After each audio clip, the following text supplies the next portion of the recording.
Voy a compartirles algo de mi corazón a vuestro corazón. A todos los apóstoles que están aquí, profetas, maestros, creyentes.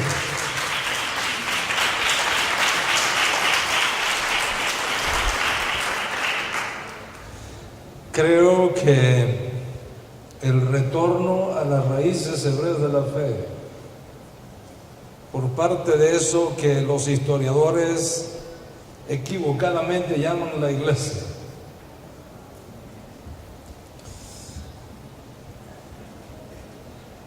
y que tenemos que reaprender el lenguaje nuevo del reino de Dios.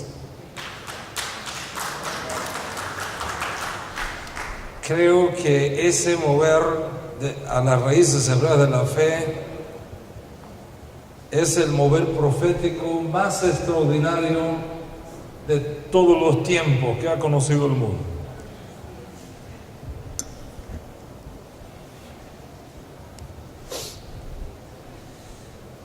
Y luego de pensar y repensar en todas las posibles temáticas para compartir con ustedes en esta tarde, he creído apropiado, y así lo he sentido en mi espíritu, hablarles de este mover de los días del fin que nos han alcanzado. Porque lo grande de una profecía no es cuando se dice. Lo grande de una profecía es cuando su tiempo para cumplirse llega.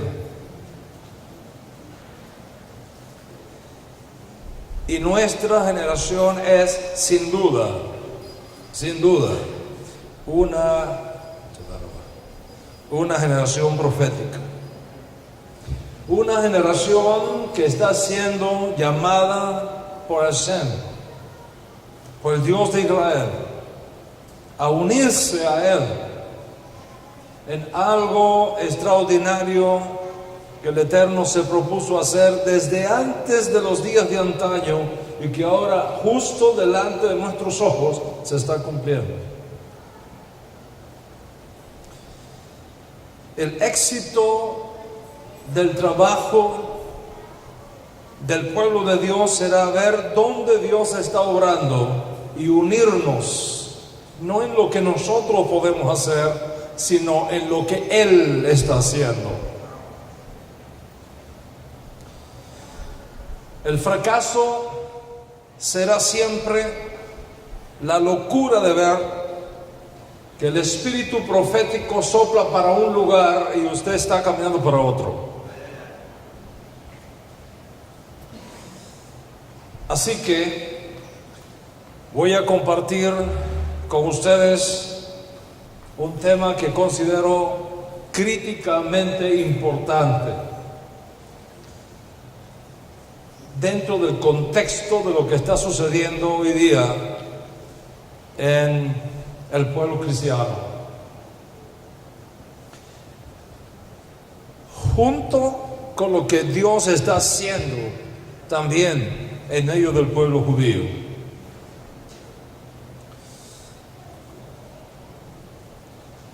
El retorno a las raíces hebreas de toda una generación de creyentes en todas partes del mundo. Viajo 100,000 millas todos los años. Y no hay un lugar del mundo que no esté ocurriendo esto. Señal de que no se trata del trabajo de un hombre, sino del mover de Dios en las naciones.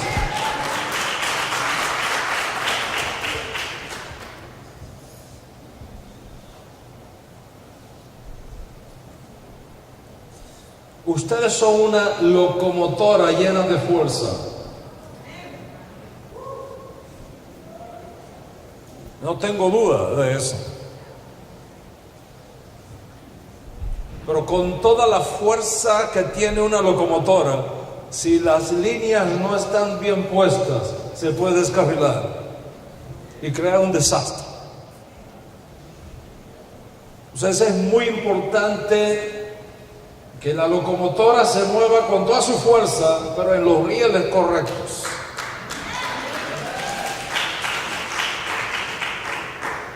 Y esta tarde quiero poner unos cuantos de esos rieles. Así que no se vaya todavía cuando esté poniéndolo, espere hasta el final para que vea que la locomotora va a caminar con fuerza, pero seguro.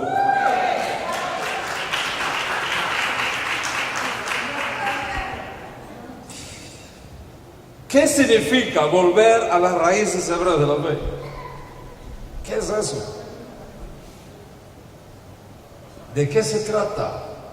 ¿Es una nueva moda?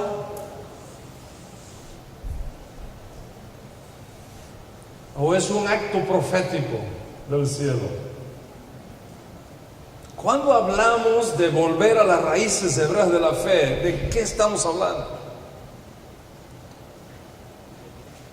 ¿Qué raíces y qué fe?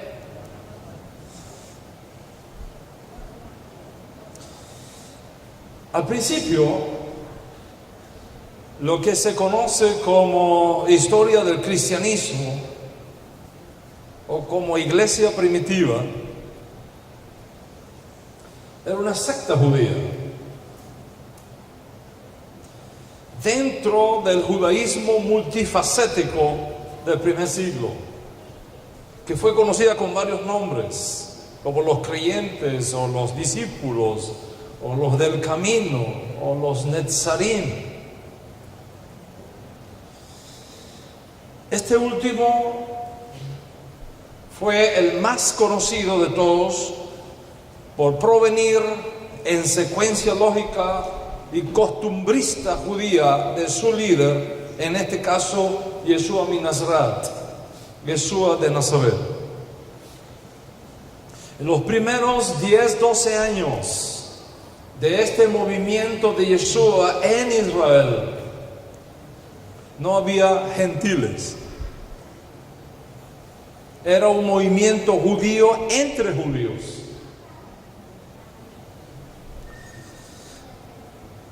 Diez años después, cuando el propio Yeshua autoriza que el mensaje de redención sea llevado fuera de las fronteras judías, tanto naturales como culturales de Israel, muchos gentiles aceptaron la propuesta judía de un Mesías por cuyos méritos los gentiles también pueden tener paz con el Dios de Israel.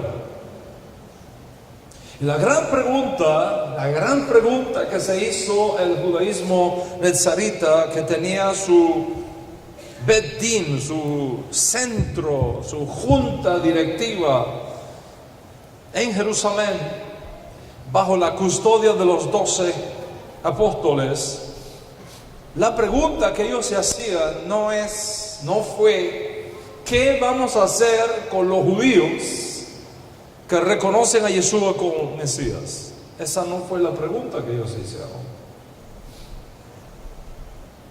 porque esa pregunta era anacrónica en ese contexto. ¿Qué había que hacer con los judíos que reconocían a Yeshua como el Mesías anunciado por Moisés y por los profetas?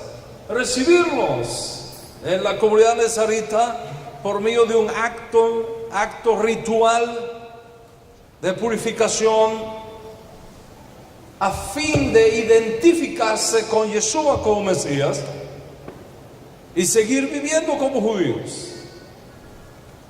No había ningún cambio.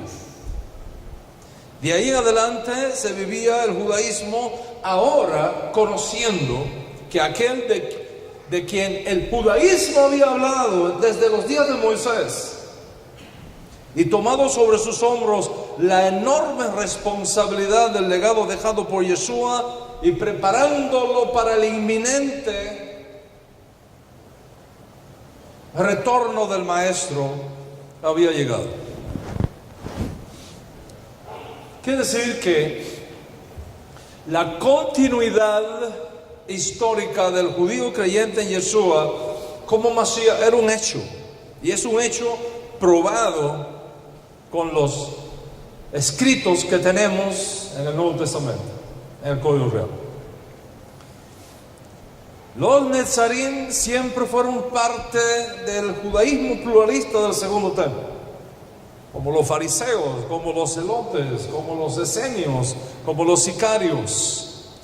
Y por tanto, los judíos que creyeron en Yeshua como Mashiach no crearon un nuevo templo para ellos. Ellos seguían asistiendo al templo de Jerusalén. Ellos no crearon nuevas sinagogas para ellos. Ellos seguían asistiendo a las sinagogas de Jerusalén y del resto del país en su vida judía tradicional. El Shabbat, la purificación familiar, las festividades, el templo, la sinagoga, la Torá, los mandamientos, la costumbre ancestral judía, guardando las normas y costumbres judías propias del judaísmo de aquel momento histórico, mientras que participaban, como el resto de las sectas judías del primer siglo, de reuniones privadas entre ellos para discutir asuntos específicos de ellos. Así que la pregunta no fue ¿qué vamos a hacer con los judíos que creen en Yeshua como el Mesías? La pregunta fue ¿qué vamos a hacer con los gentiles que han creído? Esa fue la gran pregunta, la más difícil de responder en aquellas circunstancias históricas. ¿Qué vamos a hacer con los gentiles que han creído? Ese fue el mayor desafío que enfrentó el Sanedrín Nezarita del primer siglo bajo la dirección de los 12, unos 10-12 años después de la desaparición física de Yeshua. De eso da testimonio el Código Real, como está documentado en el capítulo 15 de Memorias Apostólicas. Y basado en las fuentes históricas que contamos, dentro del Congreso Nezarita había dos puntos de vista. Había un grupo de creyentes que pensaban que debían aceptarlos a los gentiles, debían aceptarlos como parte del movimiento, pero con la condición de que se hicieran judíos, que se convirtieran al judaísmo como judíos según el rito de Moshe. Esa fue una posición. La segunda posición fue aceptarlos como parte del movimiento, pero no con la condición de que se tuviesen que hacer judíos según el rito de Moshe, sino como justos de las naciones, guardando los preceptos que Moisés entregó al pueblo judío para los justos de las naciones. Estos mandamientos, que muchas veces se dan la parte por el todo, mencionando los más importantes, pero que en el judaísmo basta mencionar uno o dos para saber de qué se trata el conjunto. Vienen desde Génesis capítulo 9. En los antiguos se enseñó que Dios estableció 7 mandamientos para las naciones. Para las naciones. Y también es sabido por nuestras fuentes que Moisés ordenó al pueblo judío enseñar estos mandamientos de Dios a las naciones. 1000 años antes de la creación de la nación de Israel, Dios administraba el mundo a través de estos 7 mandamientos básicos y fundamentales. Un hombre era considerado justo delante de Dios o malvado delante de Dios si caminaba o se separaba de estos mandamientos. Noé fue varón justo delante de Dios, no porque supiesen nada, absolutamente nada de Shabbat o de las leyes de purificación familiar o de tefilín o de talit o de tzitzit, porque ninguna de esas cosas existía en aquella época. Él fue un varón justo delante de Dios porque guardó los mandamientos que Dios estableció para aquella generación. Incluso los padres de la nación judía, antes de la entrega de la Torá en Sinaí, se guiaban por estos 7 mandamientos. Y estos 7 mandamientos básicos que son mencionados implícita o explícitamente en la Torá, en los profetas, en el Código Real, incluso en el Talmud, son los siguientes.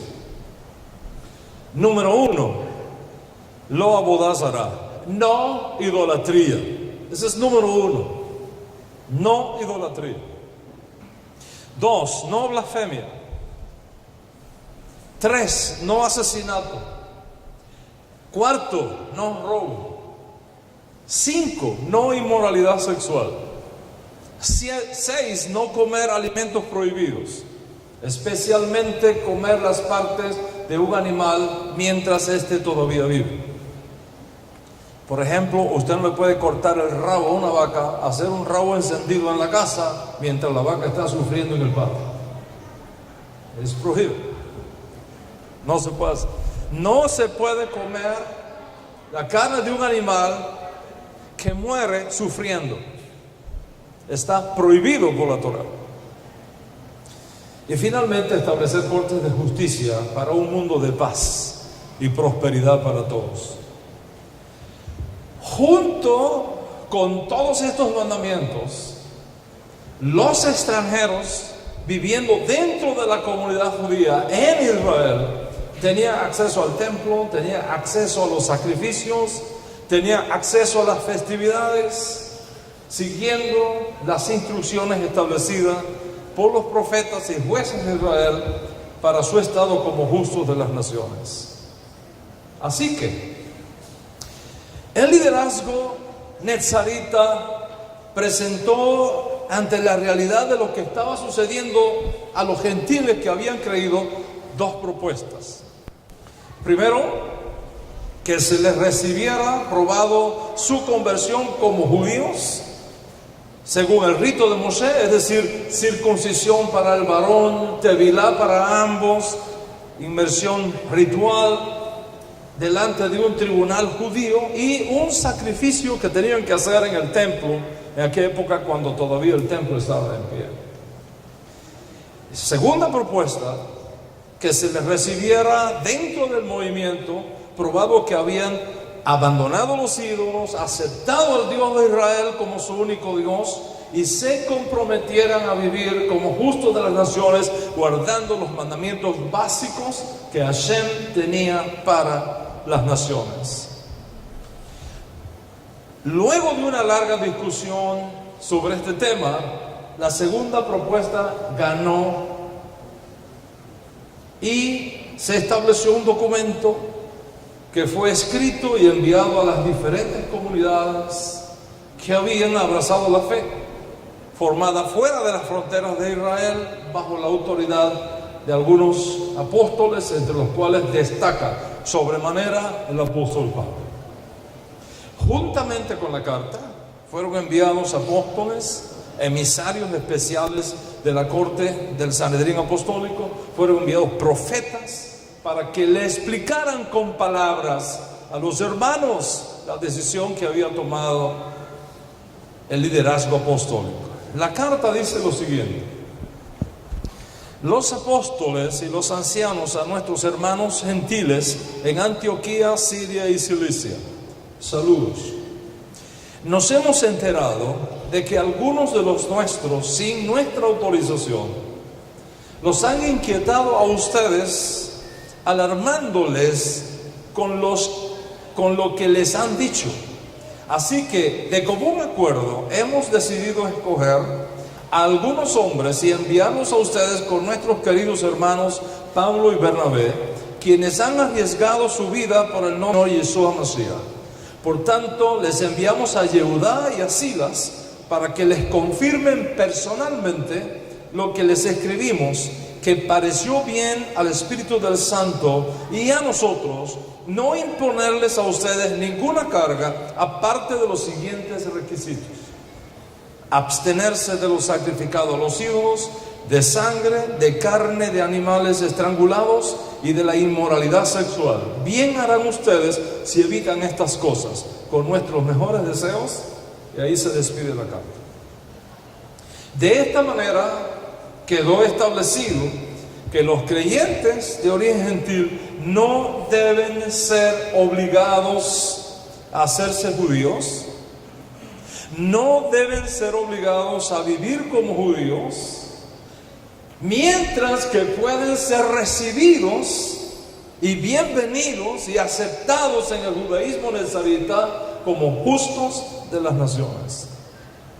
Segundo, deben guardar los 7 mandamientos básicos que el judaísmo desde tiempos inmemoriales ha establecido, nutrirse de la rica savia del judaísmo nazarita, disfrutar de las bondades de la herencia judía recibida sin exigirles la circuncisión, es decir, sin obligarles a hacerse judíos, sin obligarles a vivir como judíos. No porque fuese un error hacerlo, sino porque no es una exigencia, excepto que voluntariamente quieran hacerlo, luego de su conocimiento de la ley de Moisés, al cual escuchaban todos los días de Shabbat en las sinagogas, a donde se congregaban también los creyentes de origen no judío en el primer siglo. Este principio se volvió halajá lemashiach mi Jerusalén. Es decir, cuando en el judaísmo se dice esto es halajá lemashiach mi Jerusalén, o cuando en el judaísmo se dice esto es halajá lemoshe mi Sinaí, significa no se puede discutir. Ese asunto de revelación del cielo no se puede discutir. Este principio se volvió halajá lemashiach mi Jerusalén, un principio del cual no podemos desviarnos so pena de dañar la redención y estorbar lo que Dios está haciendo en el mundo.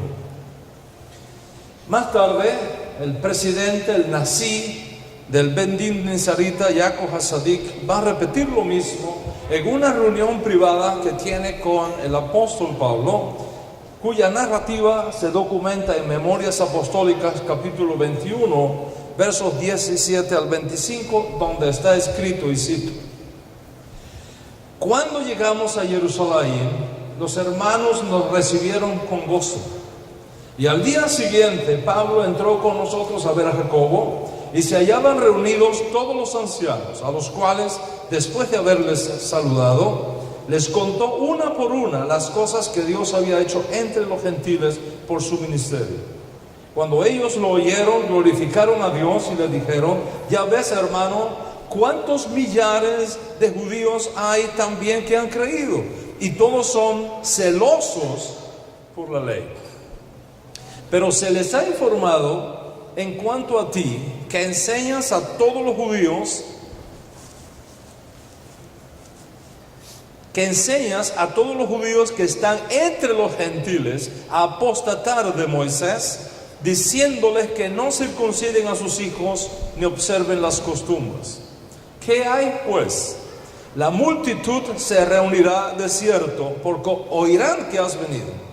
Haz pues esto que te decimos: hay entre nosotros 4 hombres que tienen obligación de cumplir voto. Tómalos contigo, purifícate con ellos, paga sus gastos para que se rasuren la cabeza, y todos comprenderán que no hay nada de lo que se les informó acerca de ti, sino que tú también andas ordenadamente guardando la ley. Pero en cuanto a los gentiles que han creído, nosotros le hemos escrito determinando que no guarden nada de esto. Que no guarden nada de esto. Solamente que se abstengan de los sacrificados a los ídolos, de sangre, de ahogado y de fornicación. Todo lo cual es exactamente el contenido de la carta de Hechos 15.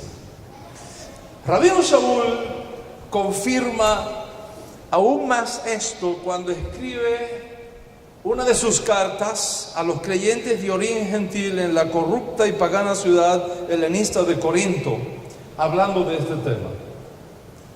Para comprender el trasfondo de esta carta, hay que pensar que no se trata simplemente de una carta, es una respuesta rabínica. Es un término técnico en el judaísmo para hablar de un rabino que está respondiendo a una pregunta que viene de alguna persona o de una comunidad. Y cuando hablamos de una respuesta rabínica, estamos hablando de un documento legal donde un rabino establece cuáles son los principios que se tienen que regir en ciertas circunstancias.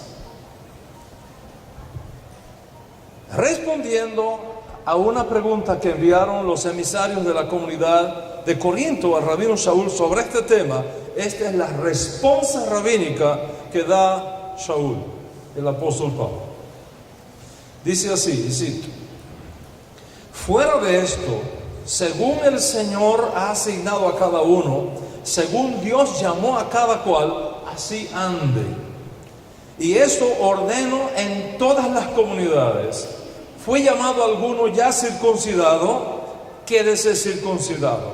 Fue llamado alguno estando incircunciso, no se circuncide. Cada uno en el estado en que fue llamado, en él se quede.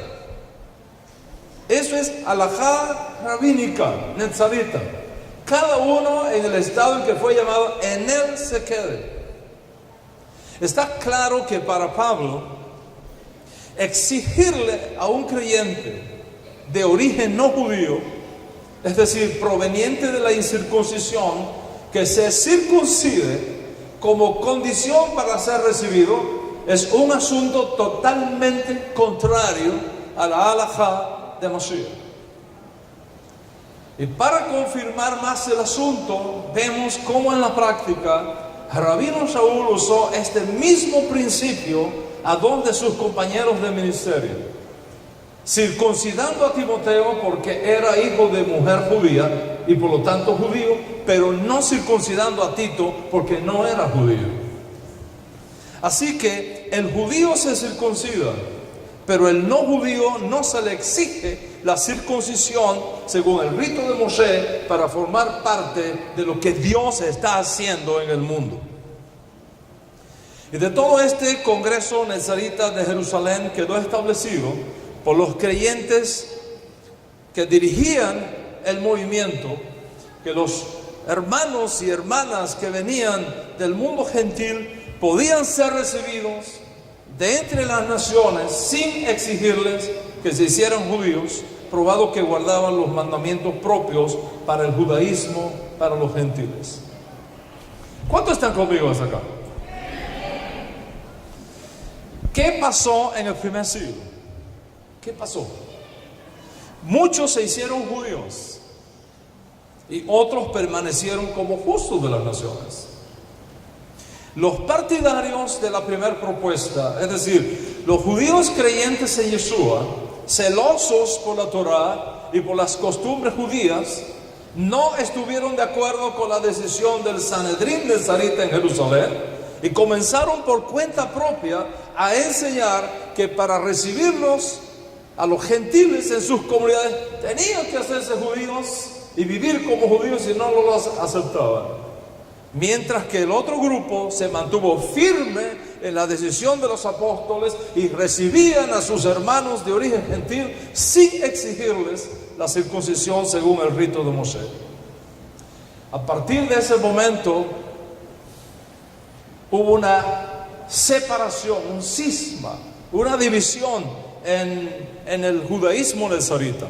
Una rama judía creyente en Yeshua se fue por el mundo enseñando: si quieren ser parte de nosotros, tienen que hacerse judíos, vivir como judíos y guardar las costumbres judías. Y la otra rama, dirigida por el apóstol Pablo y su equipo, enseñándole a los hombres y mujeres de las naciones: ustedes pueden ser parte de lo que Dios está haciendo sin exigírseles hacerse judíos ni vivir como judíos.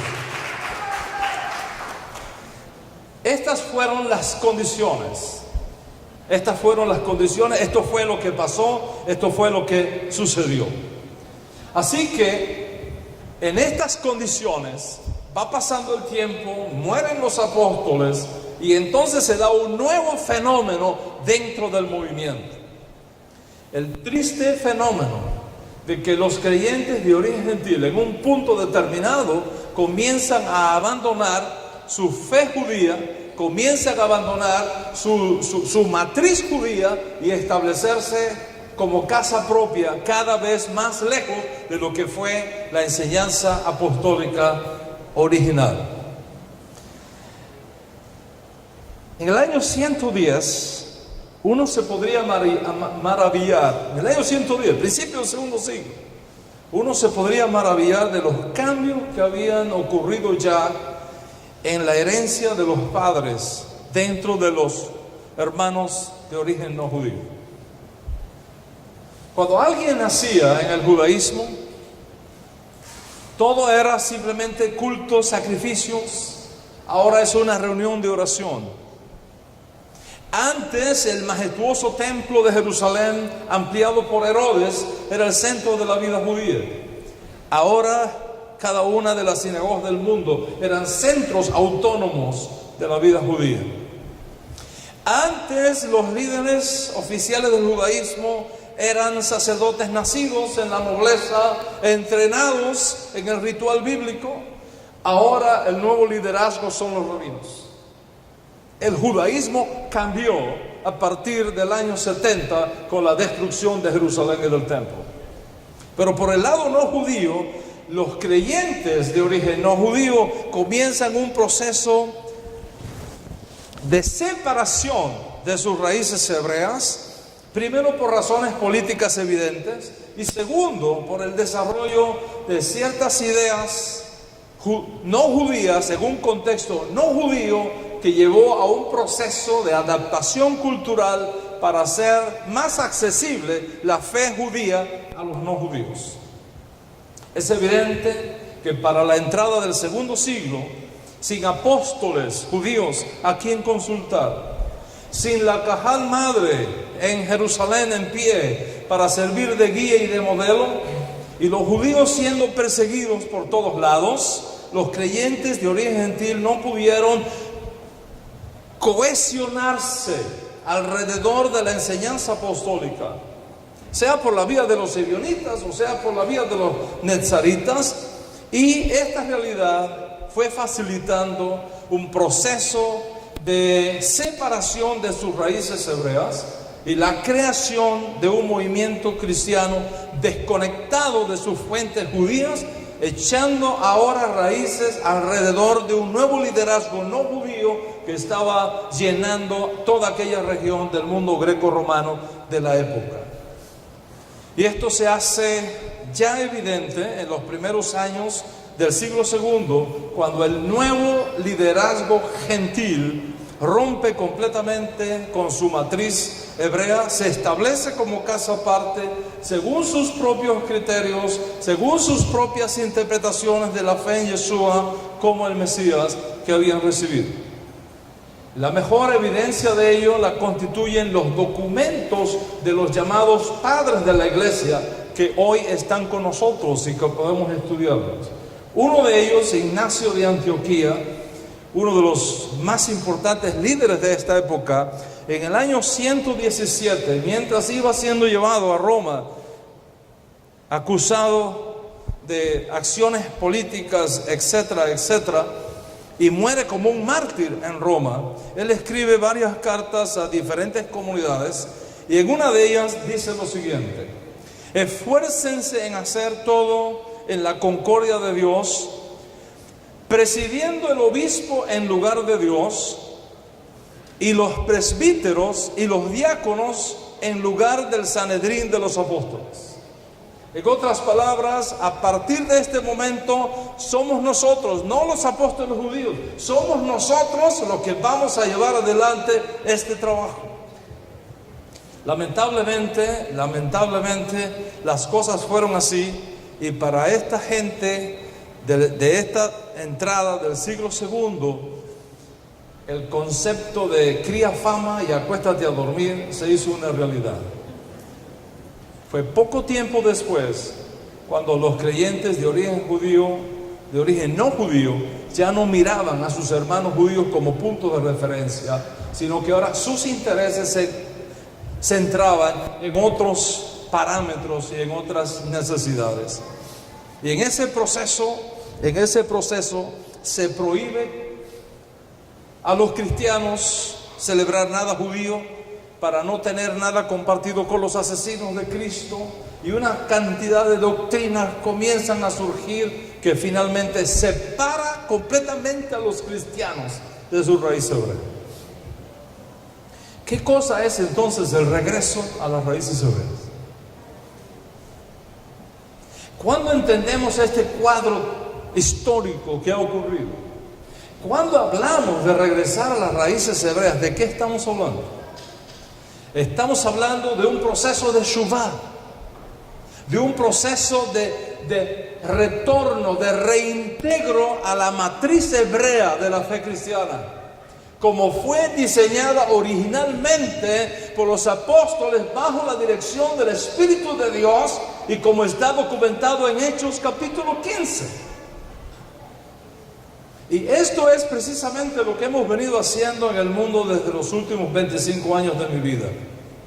Tomar a los creyentes de la mano y guiarlos por las sendas antiguas y reintegrarlos de nuevo en la matriz hebrea de su fe, no dentro de una matriz helenista, sino hebrea, de tal manera que podamos experimentar y vivir otra vez en línea con lo que fue el plan original de Dios Altísimo para su pueblo. Y en este proceso vas a experimentar cambios radicales en tu manera de pensar. En este proceso vas a experimentar cómo dejar detrás la mentalidad helenista, retomar tu mentalidad hebrea de tu fe y tu manera de vivir dentro de Israel, no como extranjero, no como advenedizo, sino como conciudadano de los santos y herederos de la familia de Dios.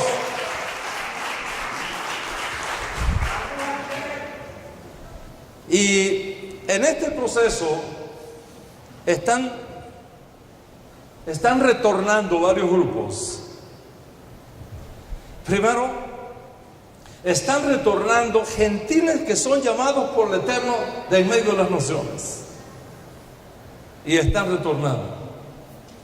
Están retornando también judíos asimilados en el cristianismo, que siempre han sabido que son judíos, pero que por razones de la vida abrazaron la fe cristiana, y ahora Dios los está llamando a retornar a su fe hebrea y a su vínculo con la tierra de Israel. Ellos también están regresando y los llamamos los Baal Teshuvah. Es uno de los movimientos de retorno más extraordinarios que está tomando lugar en el mundo hoy día, los Baal Teshuvah, los hijos del retorno.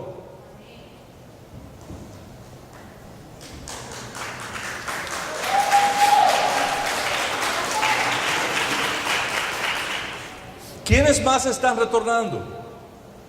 Israelitas judíos que perdieron su identidad debido a las conversiones forzadas de sus ancestros y se han criado como gentiles, pero llevan sangre judía en sus venas sin saberlo. Se conocen como los Anusim. Anusim viene del plural de Anus. Anus significa los que fueron violados. Los que fueron violados en su espíritu. Los que fueron forzados a convertirse a otro Dios, a otra fe, a otra cultura y a otro pueblo diferente al Dios de Israel, a la cultura de Israel y al pueblo judío. Ellos ahora, en este tiempo, también están regresando.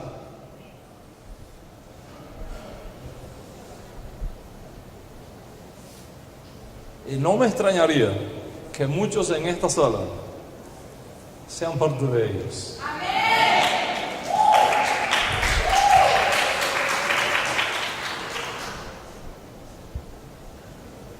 ¿Y quiénes más están regresando? Están regresando los israelitas de la casa de Efraín.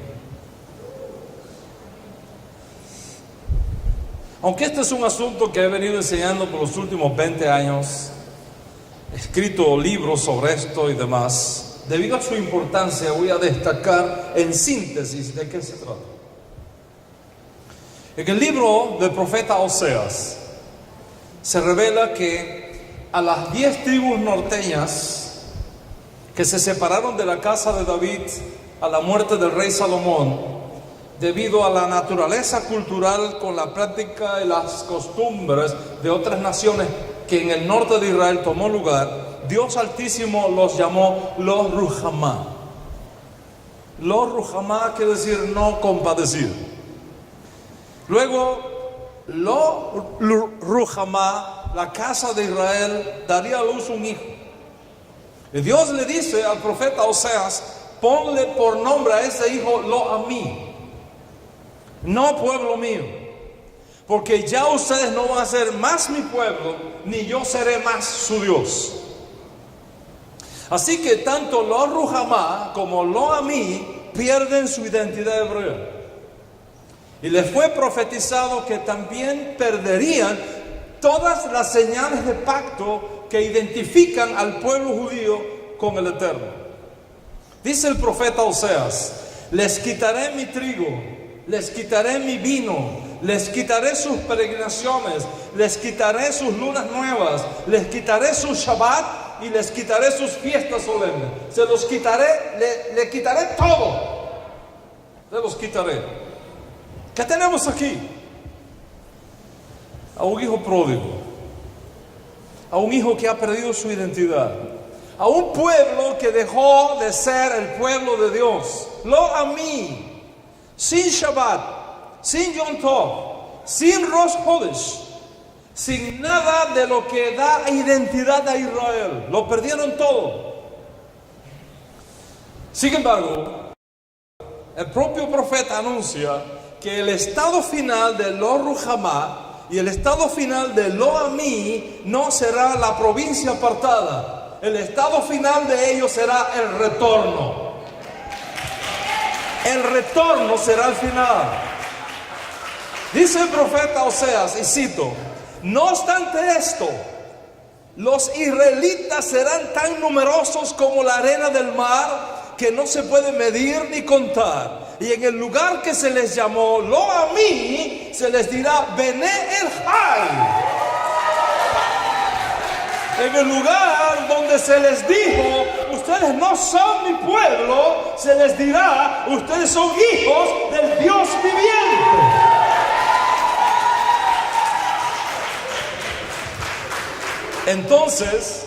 Entonces viene la revelación más extraordinaria del profeta Oseas. Dice el profeta Oseas que llegará el día cuando los hijos de Israel, que perdieron su identidad, que perdieron su Shabbat, que perdieron sus novilunios, que perdieron sus peregrinaciones, que perdieron sus Yom Tov, que perdieron sus fiestas, regresarán. Regresarán.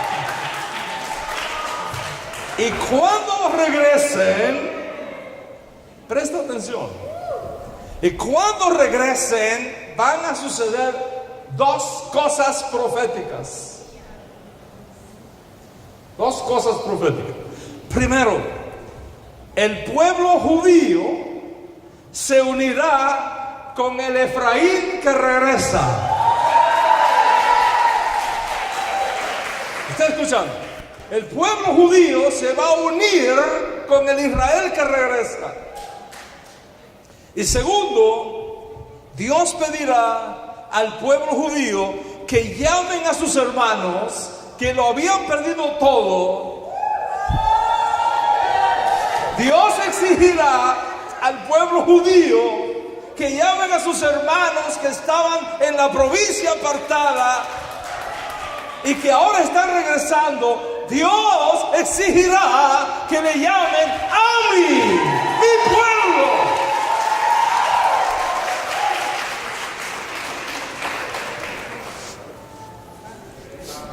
Vea entonces este formato profético.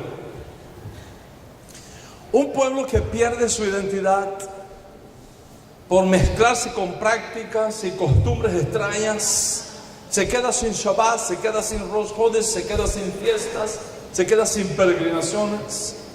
Y un pueblo que retorna del exilio, un pueblo que se levanta de una provincia apartada, decide regresar a casa, y Dios le pide a su pueblo judío que nunca más lo llamen no pueblo mío, sino a mi pueblo mío.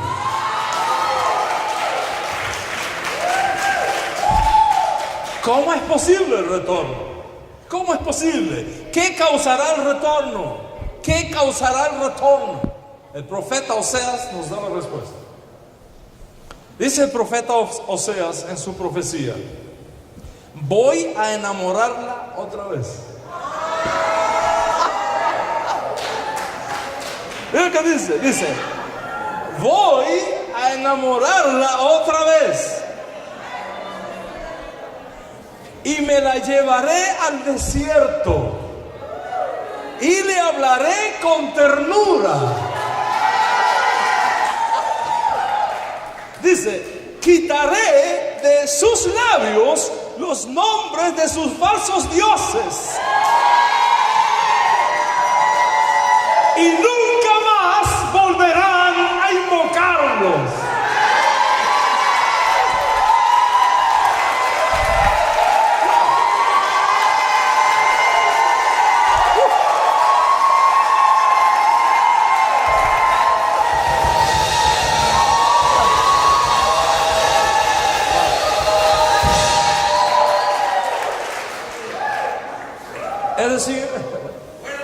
Es decir, a ese pueblo que lo había perdido todo, Dios le habla al corazón.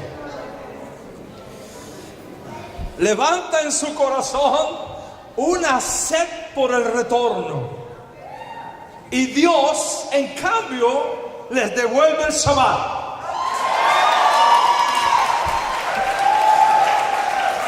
Dios les devuelve el Rosh Hodesh.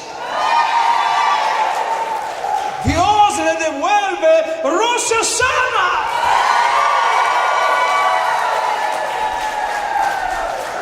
Dios les devuelve las santas convocaciones. Dios se las devuelve. Y finalmente, el clímax de todo. El clímax de todo. El clímax de todo. Un pueblo que es reconocido por sus hermanos de Judá, unidos de nuevo y formando otra vez una gran nación, la nación de Israel.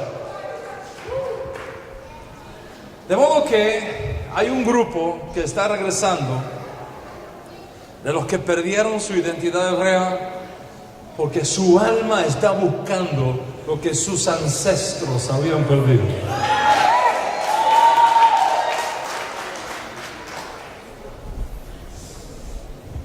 Allá en la antigua Sefarat, cuando el pueblo judío fue obligado a convertirse al cristianismo católico, hubo judíos. Estaba diciendo que hay un grupo ahora que está regresando porque perdieron su identidad hebrea, pero su alma está buscando lo que sus ancestros habían perdido. Y en la antigua Sefarat, Cuando la Iglesia Católica los obligó a convertirse al cristianismo, so pena de enfrentar la hoguera, y muchos de ellos se convirtieron al cristianismo, estaban rezando en sus almas: Dios mío, que mi descendencia no se pierda, que algún día alguien de mi descendencia se levante y pueda regresar a casa otra vez.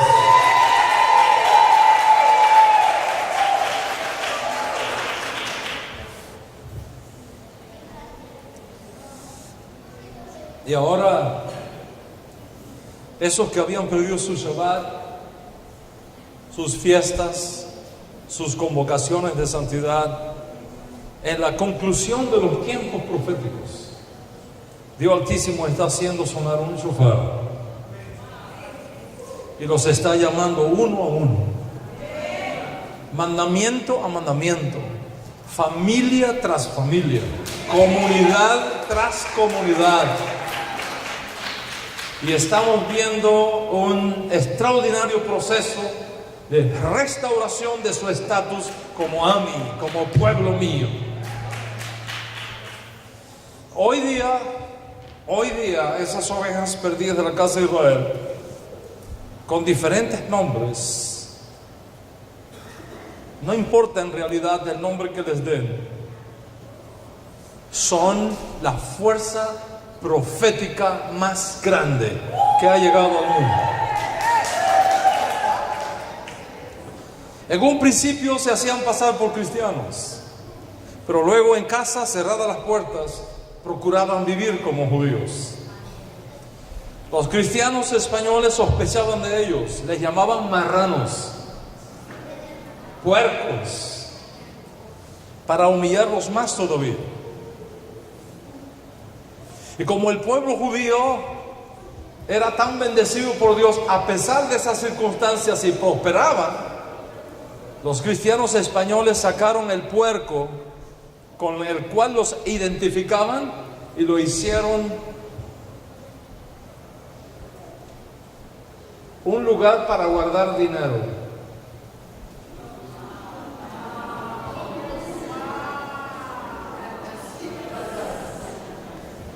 Y de ahí viene la costumbre de la alcancía del puerco.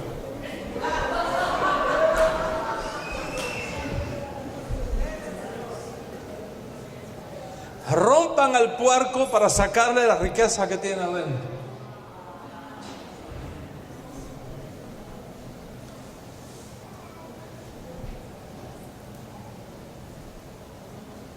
Esos puercos y esos marranos están regresando y están retomando su identidad hebrea.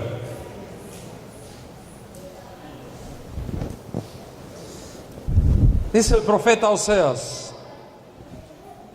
con todo, a pesar de todo lo que han sufrido, los israelitas serán tan numerosos como la arena del mar. Y dice más, dice: el pueblo de Judá se reunirá con ellos y nombrarán un solo jefe y resurgirán en su país, porque grande será el día de Jezreel.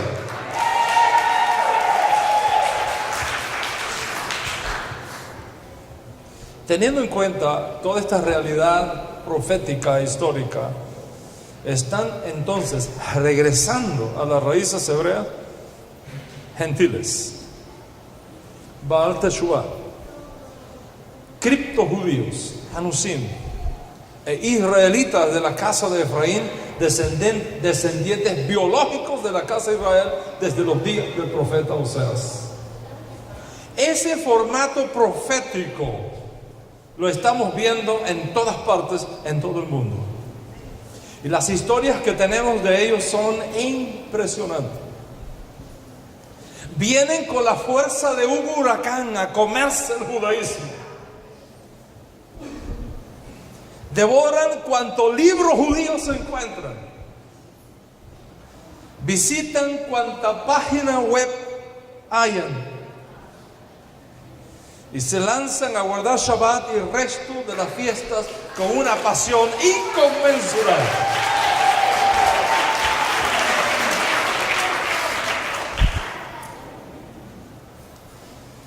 Por supuesto, en ese proceso requieren atención, requieren amor, aceptación, instrucción, porque el deseo sin conocimiento es peligroso. Porque la ignorancia es atrevida. Y hemos visto cosas suceder en este proceso que si un judío ortodoxo estuviese aquí saldría corriendo.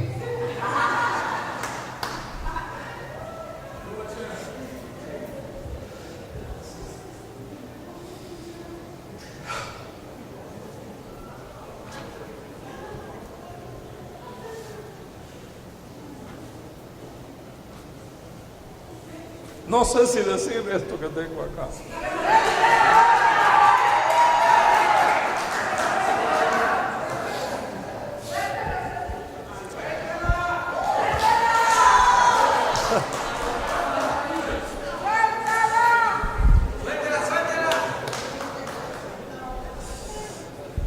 Tal vez después no vas a querer que la haya soltado.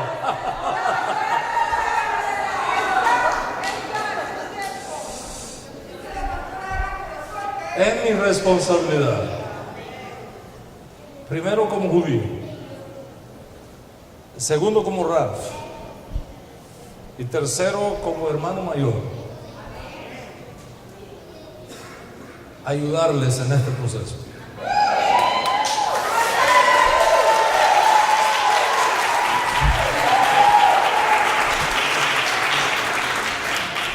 Si ustedes se dejan ayudar.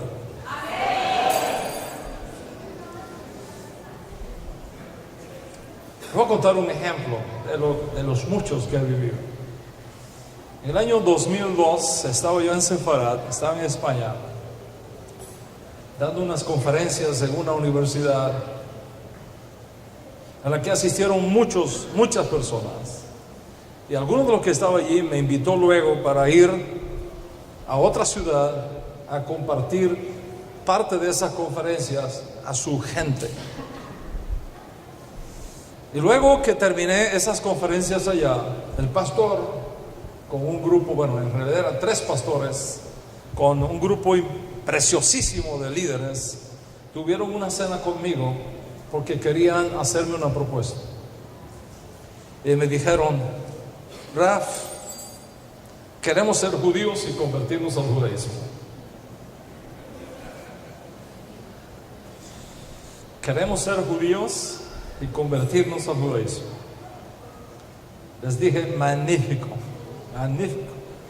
Hay 5 señales del pacto, 5 señales del pacto que identifican al creyente judío del no judío, y ciertos apéndices de conducta. Las señales del pacto son las siguientes. Primero, Brit Milá, la circuncisión en la carne. Segundo, tefilín, unas tiras que nos ponemos en el brazo.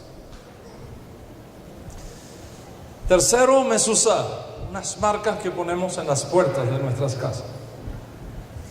Cuarto, Shabbat, como remembranza de la salida de Misraim. Y quinto, tzitzit. El tzitzit katán, que lo llevamos por dentro, los sefaríes los llevamos por dentro y no lo enseñamos, lo llevamos por dentro. Los sefaríes, los askenazí lo llevan allá abajo, nosotros lo llevamos por dentro. El katán o el gadol, que usamos para los rezos. Y el apéndice de conducta es la kippah para el varón. Estas son marcas básicas y fundamentales.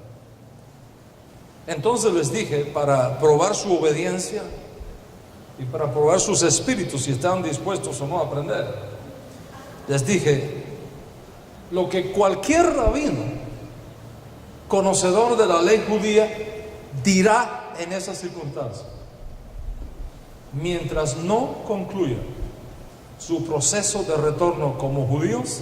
No pueden usar ninguna de esas cosas. Por lo tanto, ahora mismo se me quitan la kippah de la cabeza.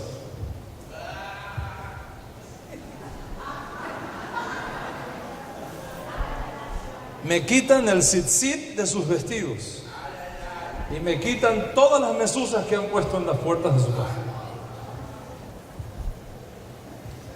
Y vamos a instruirles en los caminos básicos del judaísmo. Y luego que ustedes sean instruidos y sepan lo que eso realmente significa, y toda la sangre derramada que hay detrás de eso, y todos los riesgos que hay detrás de todo eso,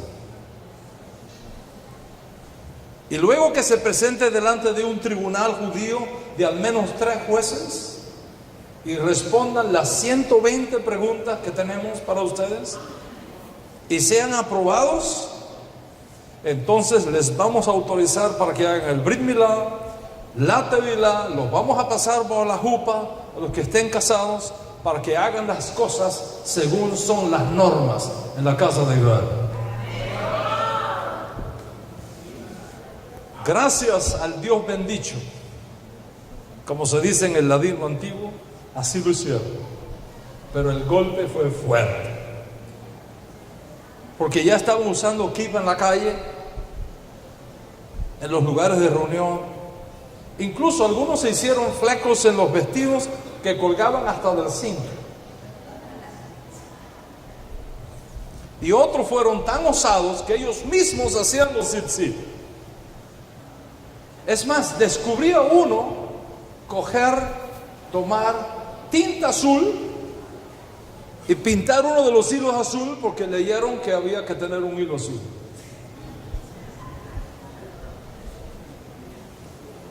Un rabino hubiese visto eso, hubiese salido corriendo. Pero les cuento el final, cómo fue. 18 meses más tarde, todos fueron aprobados. Todos fueron aprobados. Todos hicieron su brit, todos pasaron por la mikveh, todos pasaron por la jupá. Y entonces tuve el honor, personalmente, ese día, de entregarle su talit, de entregarle su tefilín, de entregarle sus kippot, de ponerles la mesusa en la puerta de su casa, porque ahora lo habían hecho bien. Y el día de su conversión les dije: ahora tienes el derecho de usar todos estos atuendos judíos, porque hiciste las cosas como manda la ley, no por la izquierda, no porque así yo lo entiendo, o no porque así me gusta, sino porque así guardas los principios de la casa de Israel. Te bendigo y te recibo como hermano nuestro. Pero ahí no terminó la cosa. Habían estudiado para hacerse judíos, lo que significa ser judío y vivir como judío. Pero ahora tenían la responsabilidad de enseñar judaísmo a otros. ¿Qué hice? Lo que hicieron conmigo mis rabinos.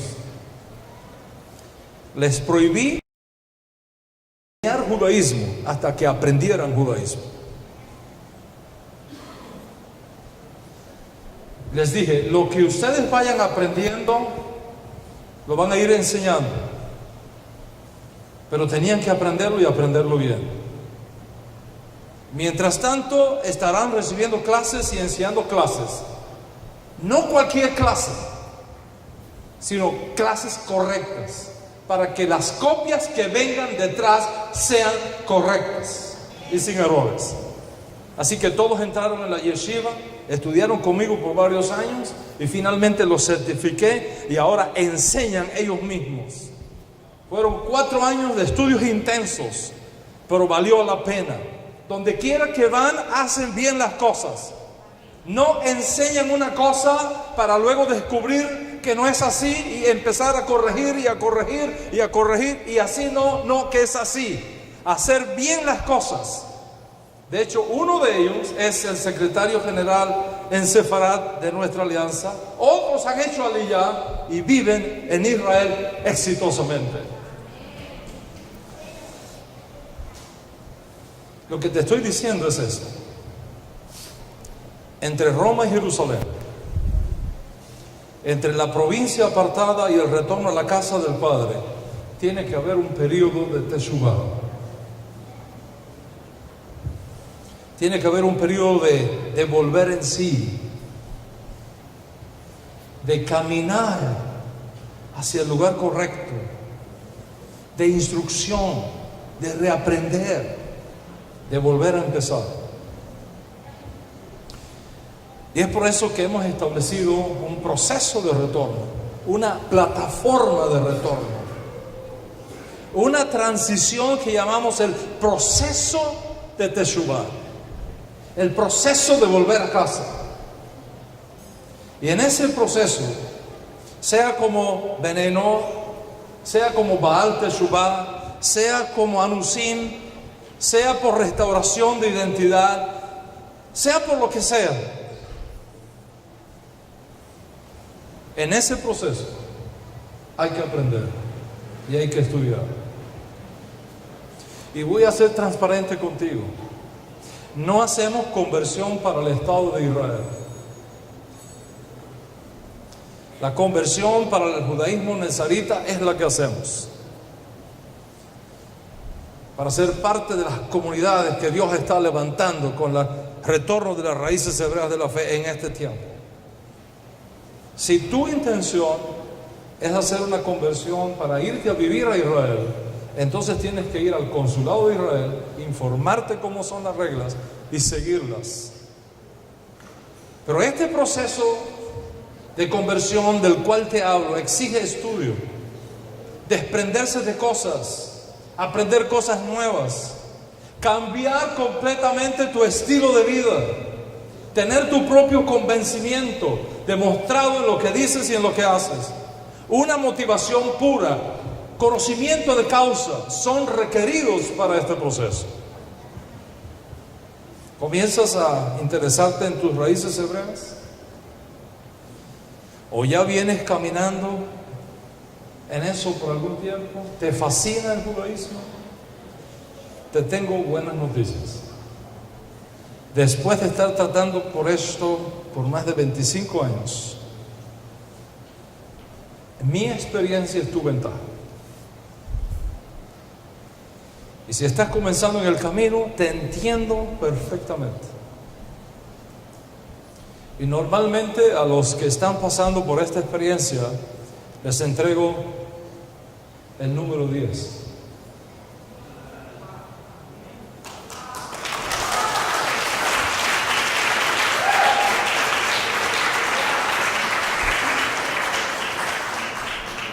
Diez mandamientos.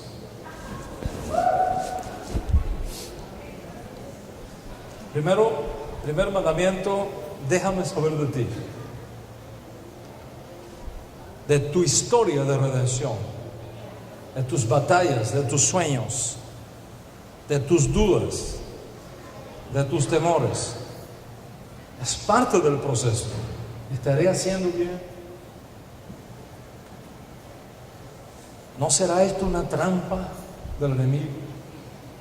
¿Será que me estoy alejando de la luz? ¿Será que me estoy metiendo en una secta?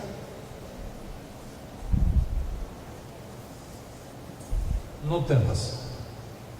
El Eterno, Dios Altísimo de Israel, está en control de todo. Ese es número 1. No temas.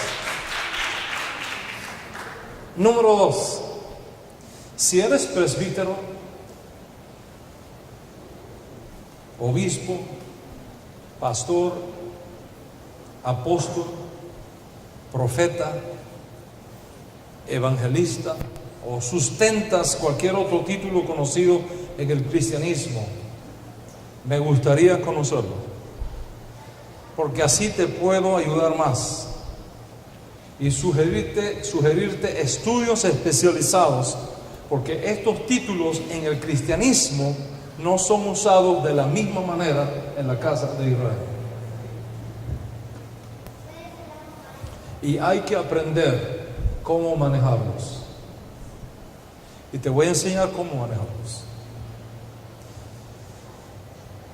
Tercero, si eres pastor o líder cristiano, no hagas cambios en tu comunidad hasta que tú mismo no hayas avanzado primero en tus propios estudios y aprendas a hacer las cosas para luego guiar con responsabilidad a aquellos que te siguen por el camino correcto. E introducir cambios en la comunidad sin la debida preparación y sin la correcta metodología podría causar daños innecesarios, y no tenemos por qué cometerlos. Cuarto, y este es uno de los mandamientos más importantes: prepárate para sufrir.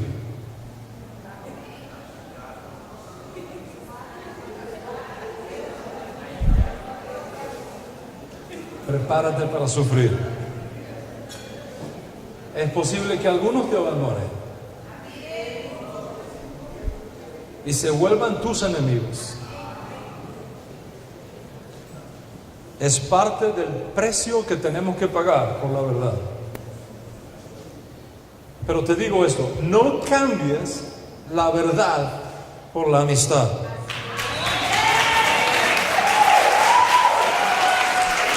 No cambies la verdad por posiciones.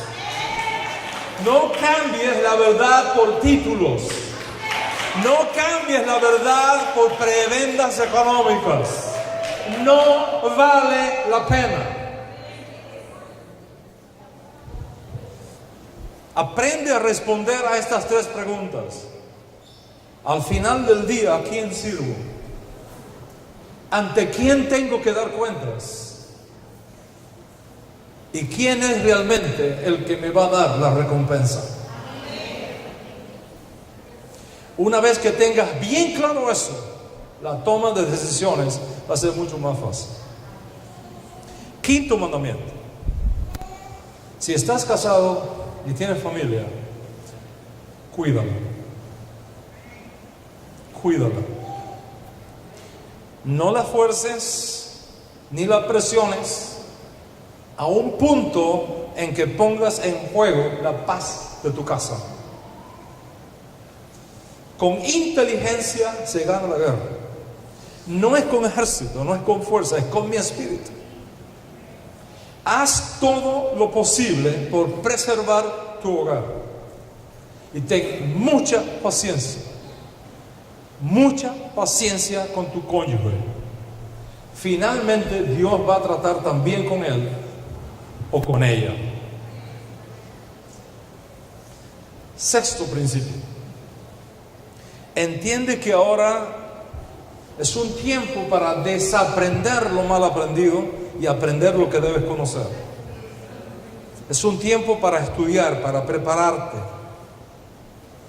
Y la norma en la casa de Israel no es estudiar solo, porque te puedes desviar y no habrá nadie para prevenirlo. Lo más sabio es que elijas un maestro, no dos, no tres, y le pidas que te enseñe y aprende todo lo que Dios tiene para ti a través de él. Si le pides al Eterno ayuda, Él va a guiar tus pasos y Él va a poner en tu camino el maestro correcto, el maestro que tú necesitas, porque esa es la norma en la casa de Israel. Búscate un maestro y aprende a sus pies. Por supuesto, en nuestro caso, a la hora de buscar un maestro, asegúrate que no solamente conozca judaísmo y que lo conozca bien, sino que conozca a Yeshua y que lo conozca bien.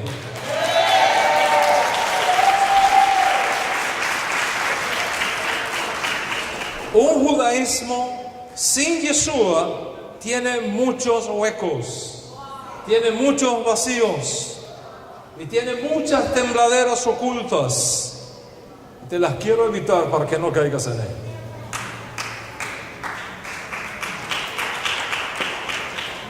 Siete, ten paciencia. Te va a tomar 2 o 3 años de estudio tener un fundamento apropiado de tu fe hebrea. Y mientras vas aprendiendo, incorpora tanto como puedas en tu estilo de vida lo que aprendes en la clase. Estudiar no es un extra, es la esencia misma del retorno. Un antiguo rabino decía: nunca digas cuando tenga tiempo estudiaré. Quizá nunca lo tengas. Rabino Shaul, después de la revelación en el camino, salió a trabajar, pero tuvo luego que retirarse, estudiar, indagar, y esto requiere paciencia. 8º mandamiento: sé enseñable. El orgullo espiritual es nuestro peor enemigo.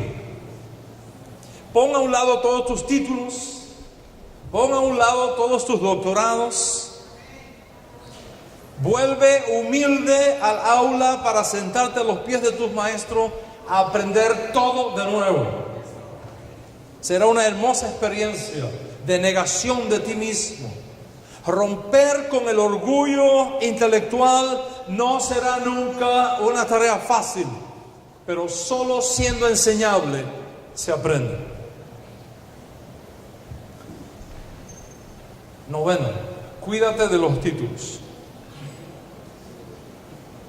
Cuídate de los títulos. No pienses que porque en el cristianismo eres apóstol, o eres profeta, o eres doctor, o eres evangelista, o eres presbítero, una vez regresas a las raíces hebreas, ya eres rabino. No es así.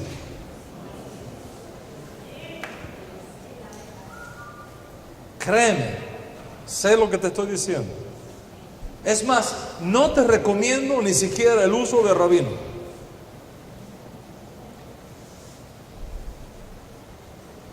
De paso, el título que tengo como reconocimiento de mis estudios judaicos no es de rabí. Soy Raf, que son 2 cosas diferentes. Estas cosas hay que aprender.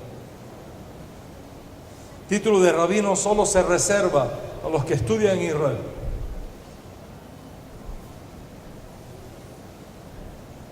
Cuando se estudia fuera de Israel no se puede llevar el título de rabino.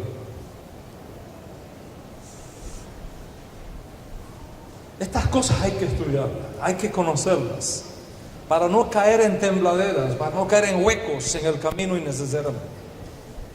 Y finalmente, 10º mandamiento: si vas a entrar en el camino del retorno al judaísmo, de tu fe hebrea, como lo hemos expuesto acá, tienes que romper en algún punto de tu vida con todo lazo con el cristianismo.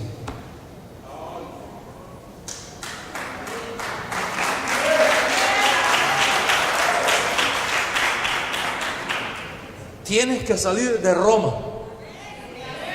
Y tienes que permitirle al Espíritu de Mashiach que saque a Roma de ti.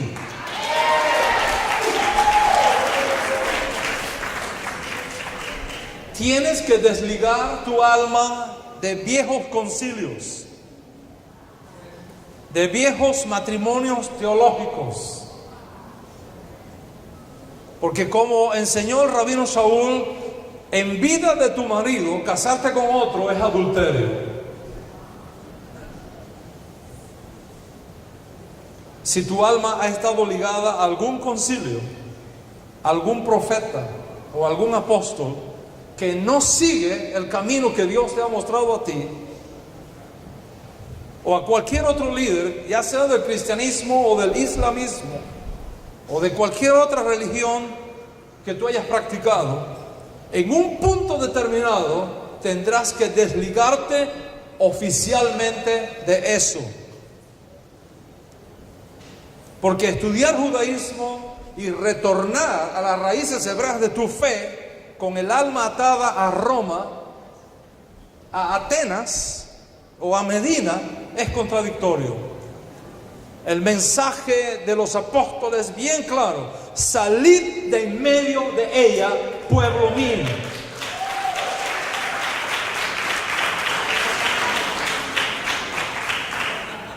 Estos son los 10 mandamientos que siempre les entrego a los que me dicen que quieren realmente entrar en el proceso del retorno a sus raíces hebreas.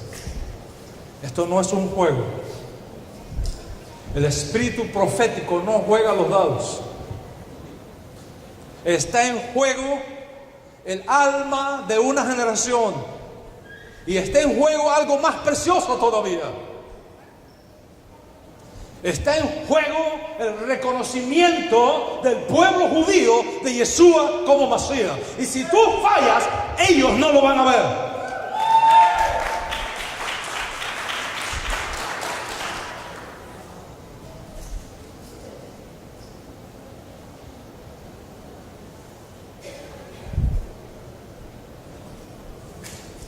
Para estudiar se requieren 3 cosas: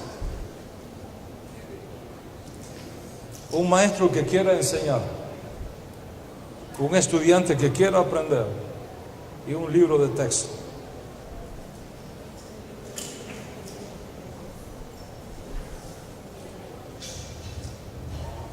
De más está decirte que quiero enseñarte, por eso que estoy aquí.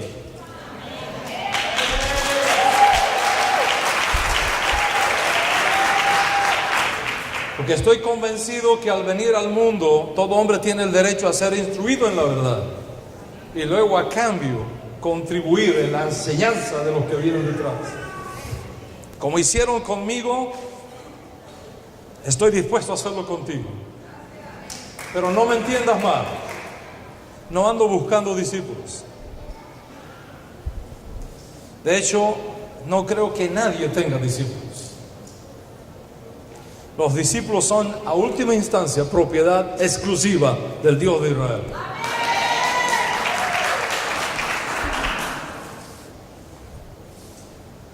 Y aunque hablamos así, la realidad es que todas las almas pertenecen a Hashem por derecho divino. Somos administradores de sus bondades, pero es el dueño de todo. Él es el dueño de todo. Y entiendo los enormes riesgos que caen sobre mí si decido recibirte como estudiante. Porque como dijo el maestro, ustedes no me eligieron a mí, yo los elegí a ustedes. En el judaísmo uno se busca un maestro, pero es el maestro el que decide finalmente si nos acepta o no en su aula.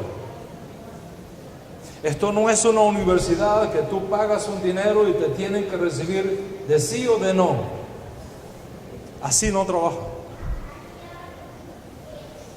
Si consideras que puedo ayudarte, podemos platicar sobre ese asunto. Y si no, sigue adelante, no pasa nada. Vamos a seguir siendo amigos.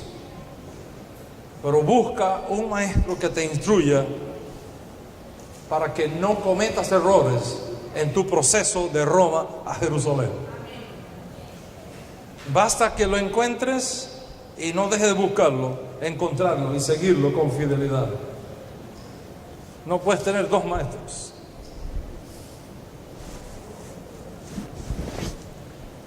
Podemos estudiarlo todo, pero siempre con un maestro. Te vas a ahorrar mucha confusión si sigues mi consejo. Y si consideras que el cielo me ha puesto en tu camino, vamos a estudiar y esforzarnos y vamos a evaluar las posibilidades. Pero quiero ser transparente con todos. No ando detrás de discípulos, ni detrás de andar ofreciendo coberturas. ni detrás de protagonismos, ni buscando construir mi imperio, ni cosas como esas. Si Dios te trae a mí, te recibiré, te enseñaré y te cuidaré. He aprendido que los discípulos que uno se busca, luego te dejan. Pero los que el cielo te envía, siempre van a estar allí contigo. Siempre van a estar contigo. Ningún discípulo es más grande que su maestro.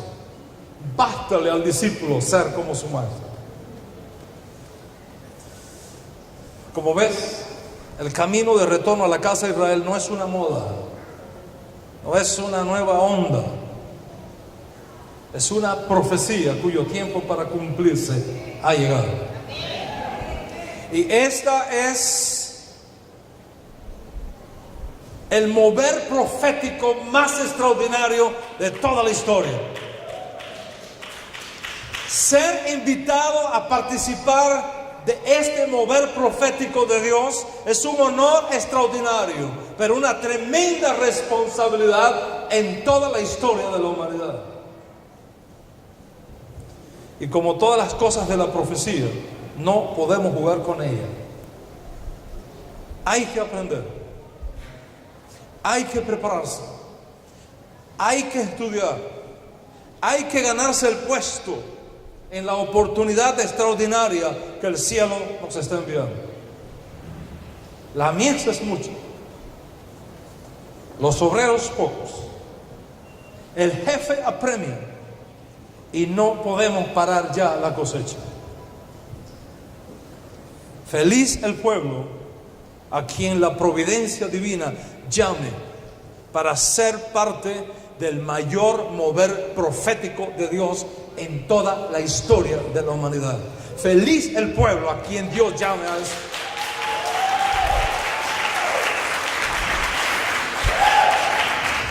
Feliz el pueblo que pueda responder al sonido del shofar y moverse hacia donde sopla el Espíritu del Santo de Israel, para que con las velas hinchadas por ese viento y las manos firmes en el timón, atravesemos el final de la jornada para avistar la tierra que nos ha sido prometida. Una tierra nueva, con cielos nuevos, donde moren la paz y la justicia, donde el león como el buey come paja, y donde cada uno debajo de su vid y debajo de su higuera podrá vivir en paz y sin temor. Feliz el pueblo que sea llamado para ver esto, para vivir esto, para trabajar por esto, facilitando así el retorno y la coronación en Jerusalén de nuestro justo Mesías Yeshua en ese final Rosh Hashanah que nos espera a la vuelta de la esquina con sus brazos abiertos.